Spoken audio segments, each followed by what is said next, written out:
Hello friends, मेरा नाम है निधि और आप सुन रहे हैं mister and Mrs Rathore chapter 30 the party night. Arpita ready होकर नीचे हॉल में बैठी यश का वेट कर रही थी। तभी यश सीढ़ियों से उतरते हुए नीचे आया। अर्पिता ने जब यश की तरफ देखा तो वो उसकी तरफ देखती ही रह गई। लंबी चौड़ी कद काठी और चेहरे पर एक अलग ही रौब और कसा हुआ शरीर। यश का ऑरा अलग ही था। यश ने अर्पिता के पास आते हुए उसके चेहरे के सामने चुटकी बजाते हुए बोला, कहाँ खो गई हो आप बीबी जी? अर्पिता अपने सेंस में आते हुए यश की तरफ देखते हुए उसकी बलाएं लेती हुई बोली, बस आप में। वही डाइनिंग टेबल के पास खड़ी मीरा उन दोनों को देखकर खुश होते हुए बोली, हे भगवान, इन दोनों की जोड़ी ऐसे ही बनाकर रखना, इन्हें किसी की नजर ना लगे। यश ने अर्पिता का हाथ पकड़ा और उसे अपने साथ कार में बिठाकर करण के विला की तरफ निकल गया। इधर करण के विला में काफी लोग मौजूद थे। 200 एकड़ में फैला हुआ करण का विला बेहद आलीशान था। पार्टी में जय और जगदीश जी भी केतकी और शीतल जी और आंचल के साथ आए थे। उन्हें यश के चाचा ने ही बुलाया था।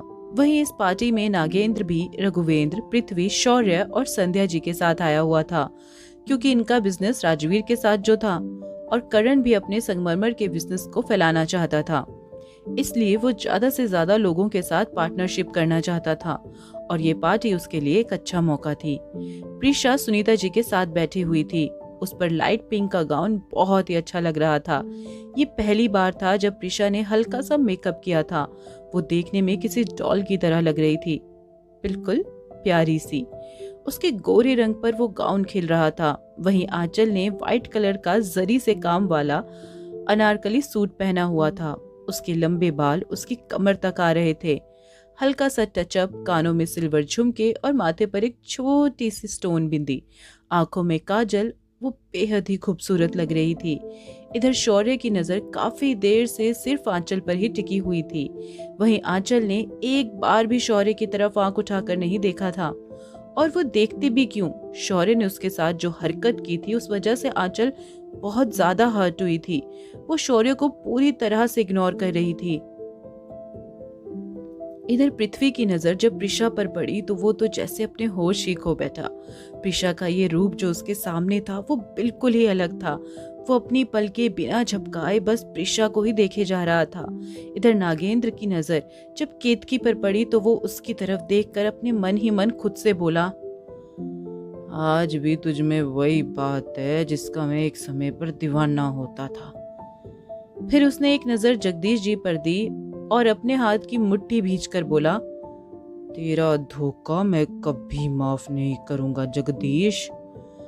तब तो मैंने सिर्फ तेरे पापू को छीना था, लेकिन अब तो मैं तुझे सब बर्बाद करूंगा कि तू कहीं भी अपना मुंह दिखाने लायक नहीं रहेगा। फिर उसकी नजर केतकी के पास खड़ी आंचल पर गई और उसके चेहरे पर एक खतरनाक स्माइल आ गई। इधर करण की नजरें कब से मेन गेट पर ही थी। उसे तो सिर्फ और सिर्फ अर्पिता का ही इंतजार था।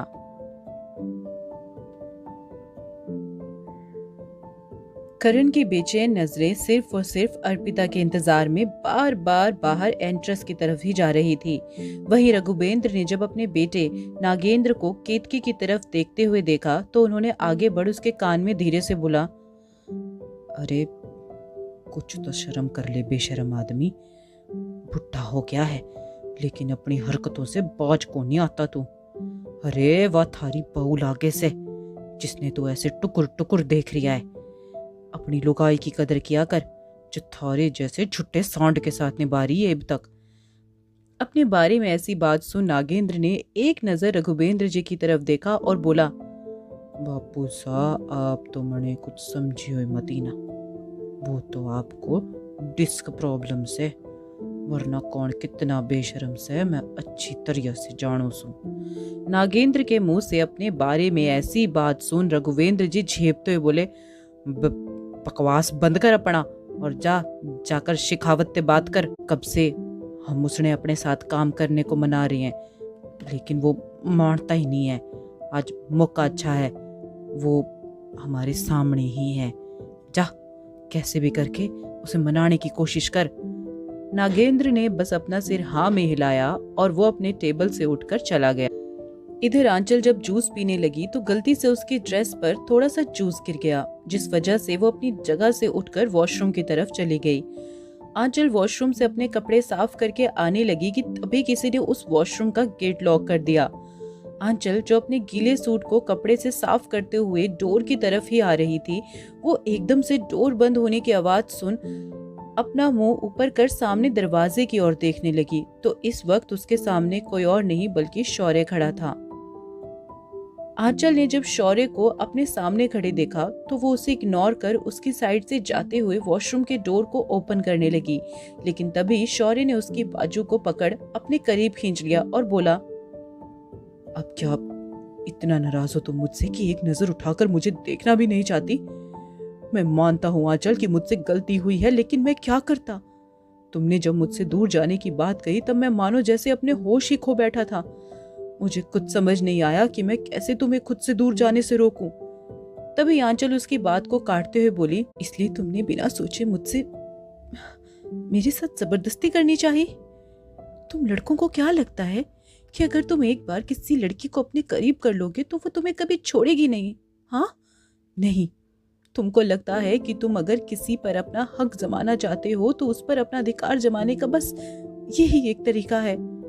बस करो शौर्य, तुम मेरी नजरों से उस दिन ही उतर गए थे। अब मैं तुम्हें कभी वापस से वो जगह अपनी जिंदगी में नहीं दे सकती जो जगह मेरी जिंदगी में पहले तुम्हारी थी। ऐसा बोल आंचल ने वॉशरूम का डोर ओपन किया और वो वहां से चली गई। उसके जाते ही शौर्य ने अपने दोनों हाथों से वॉश बेसिन को पकड़ लिया और अपना चेहरा नीचे किए वो वॉश बेसिन में देखने लगा। इस वक्त उसकी आंखों में आंसू थे जो ये बयां कर रहे थे कि वो आंचल को किस हद तक प्यार करता है। वहीं अर्पिता और यश अब करण की पार्टी में आ चुके थे। उन दोनों को देख वहां खड़े हर किसी की आंखें सिर्फ और सिर्फ उन दोनों पर ही जाकर रुक रही थी, और रुकती भी क्यों ना, उन दोनों की जोड़ी कमाल की लग रही थी। यश और अर्पिता दोनों ही एक दूसरे के साथ खड़े ऐसे लग रहे थे जैसे उन दोनों को भगवान ने एक दूसरे के लिए ही बनाया हो। यश की नजर जैसे ही जय और जगदीश जी पर पड़ी जो अपने साथ खड़े कुछ लोगों के साथ बात कर रहे थे, तो यश ने अर्पिता का हाथ पकड़ा और वो उसे शीतल और केतकी जी के पास ले गया जहाँ उनके साथ सुनीता जी भी थी। उन सभी की नजर जब यश और अर्पिता पर पड़ी तो उन सबके चेहरे पर एक बड़ी सी स्माइल आ गई। अर्पिता ने आगे बढ़ केतकी और शीतल जी के पैर छूकर उन्हें गले से लगा लिया। फिर सुनीता जी को गले लगाकर वो प्रीशा की तरफ बढ़ गई। इधर यश आकर अपने चाचा और पापा के पास आकर खड़ा हो गया। पार्टी बेहद ही शानदार थी। खाने के लिए बहुत सी अलग अलग डिशेस और धीरे धीरे बजता म्यूजिक उस पार्टी के माहौल को और भी ज्यादा हसीन बना रहा था। करण की नजर जब अर्पिता की तरफ गई तो उसकी आंखें थोड़ी छोटी हो गईं, क्योंकि अर्पिता ने इस वक्त वो साड़ी नहीं पहनी थी जो उसने उसे गिफ्ट करी थी। इस वक्त वो डार्क ब्लू कलर की साड़ी में थी और करण ने तो अर्पिता को रेड साड़ी गिफ्ट की थी। करण को ये देखकर थोड़ी निराशा हुई कि अर्पिता ने उसके गिफ्ट में दी गई साड़ी को नहीं पहना है, लेकिन वो कर भी क्या सकता था। उसका क्या ही हक था अर्पिता पर कि वो जाकर उससे पूछे कि उसने आज उसका दिया हुआ गिफ्ट क्यों नहीं एक्सेप्ट किया। करण ने एक ही घूंट में अपने हाथ में पकड़ी ड्रिंक को खत्म कर दिया और अर्पिता की तरफ अपने कदम बढ़ा दिए। वहीं प्रिशा और पृथ्वी की भी नजरें बार बार एक दूसरे से जा मिलती और वो दोनों बार बार अपनी नजरें एक दूसरे से हटा लेते। प्रिशा और पृथ्वी दोनों के ही दिल इस वक्त एक दूसरे के लिए बेकरार थे, लेकिन उन दोनों में से पहल कौन करेगा, बस इस बात की ही देरी थी। प्रिशा ने एक बार पृथ्वी की तरफ देखा जिसने ग्रे शर्ट के साथ ब्लैक कलर की पैंट पहनी हुई थी, जिसमें पृथ्वी बहुत ही अट्रैक्टिव लग रहा था। लेकिन एक चीज़ जो प्रिशा को बहुत ही ज़्यादा अट्रैक्ट कर रही थी वो था उसका घबराया हुआ चेहरा, जिसमें उसे पृथ्वी बहुत ही क्यूट लग रहा था। उसके फेस के ऐसे एक्सप्रेशन देख प्रिशा अपने मन ही मन बोली, चल प्रिशा, तुझे खुद ही चलकर बात करनी होगी। अगर तू इस लल्लू राम के भरोसे रही तो ये तो बस ऐसे ही घबराते हुए रह जाएगा और तू कुंवारी बैठी रह जाएगी। मिलते हैं नेक्स्ट पार्ट में। Thank you for the listening.